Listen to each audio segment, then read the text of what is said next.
be moderated po by the Honorable Mayor Vico. Mayor? Apo, ma'am. Okay. So, ma'am, would you like po to give an update po to our friends from media on what happened po during the meeting? So, sa lahat po ng mga kaibigan natin sa media, I had to call this meeting in private, no, because this is the very first time that I have convened the Pride Council as the local chief executive of the city, having just inherited the post. And I had to find out what was going on dahil sila po yung implementing agency ng ating pong batas, bagaman kami po ang nagpasa sa sangguniang panlunsod. So I just had to bring myself up to par with what was going on. So, ngayon, nalaman na namin, they heard Gretchen's story, I was able to give instructions also to the different members of the Pride Council. And siguro, I can tell you the details in a separate interview because I'm sure you're more interested to hear about what Gretchen has to say. But at the end, before I adjourned, I reassured Gretchen that the city government will be with her in whatever he decides to do with regards to the incidences of the tragedy that befell her within the last couple of days. And we are with her. She is not alone. And she has a very strong ordinance to back her up, no, which she can invoke with whatever decision she decides to make. Yes. Excuse me. Hi, good afternoon. I understand that you've been waiting for quite some time now, and I appreciate your patience. Thank you so much for waiting for us. We just want to make sure po kasi kaya medyo natagalan yung meeting that every piece of information is secured and we're able, all of my concern and all of the LGBTQ plus communities concerned regarding the existing ordinance of Quezon City will be addressed and will be voiced out. But still, the time is not enough, so that's why we do have the author of the Gender Fair City Ordinance, Councilor Mayin, facilitating the meeting right now together with the Pride Council.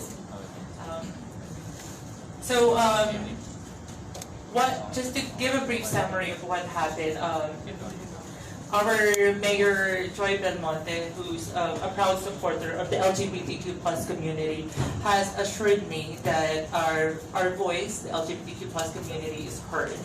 I have raised several concerns that we've been experiencing. This is not just my issue. This is not just about me using the washroom for female, but this is taking care of the city ordinance in general.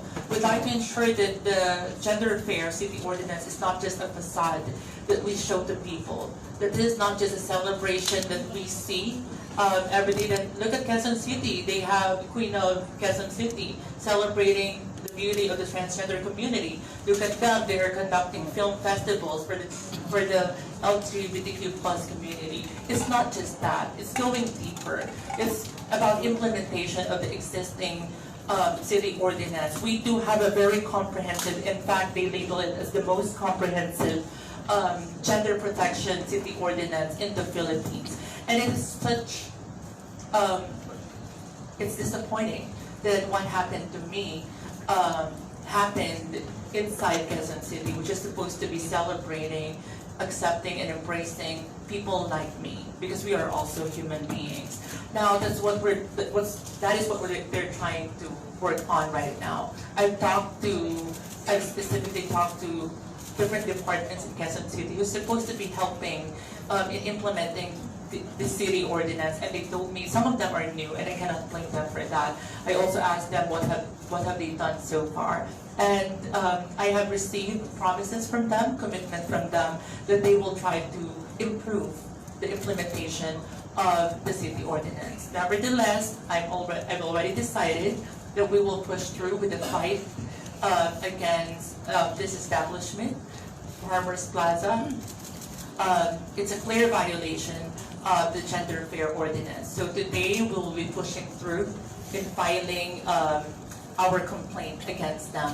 And the process is that we go first with the Pride Council. We already have the documents ready. We just have to submit it. And this is the start of our fight. This is not just my fight. This is the fight of every gender. Because what happened to me can happen to anyone and could be happening to anyone. They just choose to remain silent.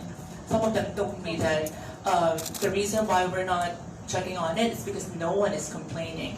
And no one will complain because we are afraid. Some of us are not even aware that there is such an ordinance. So how would someone complain? Something that they don't know. And I'm glad to see that our LGBTQ plus community, whether you're a resident of Quezon City or not, is talking about these rights that we have and the rights that we have to push for. And I know that I have high hope that whether you are a transgender, lesbian, gay, bisexual, or not, whether you're a straight person, I know that you understand how a human being feels because all of us are human beings.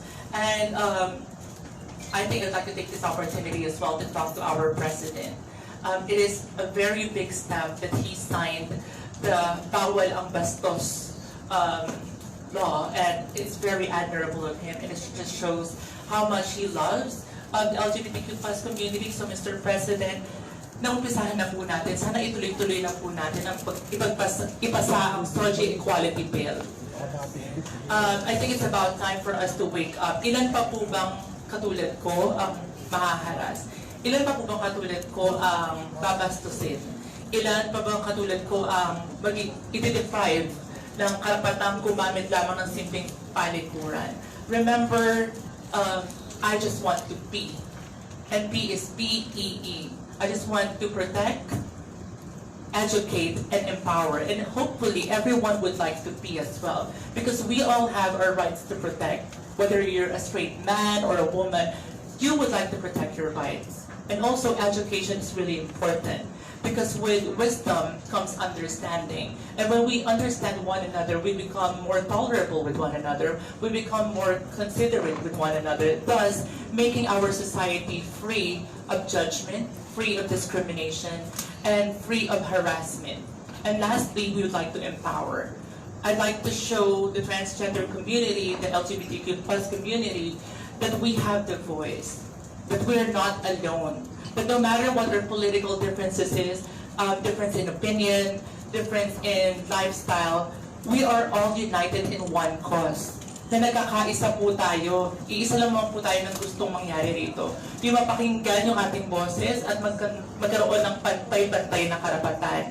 Dahil lahat po tayo ay tao at man ang ating kasarian. Yun lang po.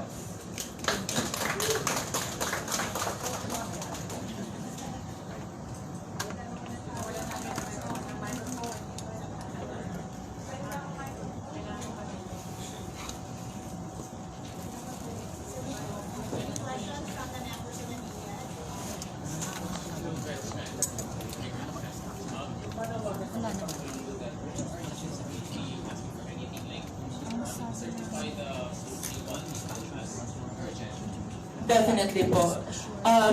Kung sabi nga po ng isang sikat na actress, kung hindi ngayon, kailan pa?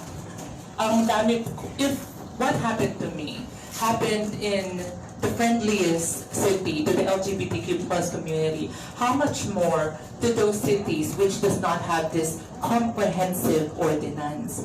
Ano pa po kayang harassment ang dinararanas nila? Maaaring mga pambubugto, it could be physical, it could be mental, it could be just emotional. But it is happening.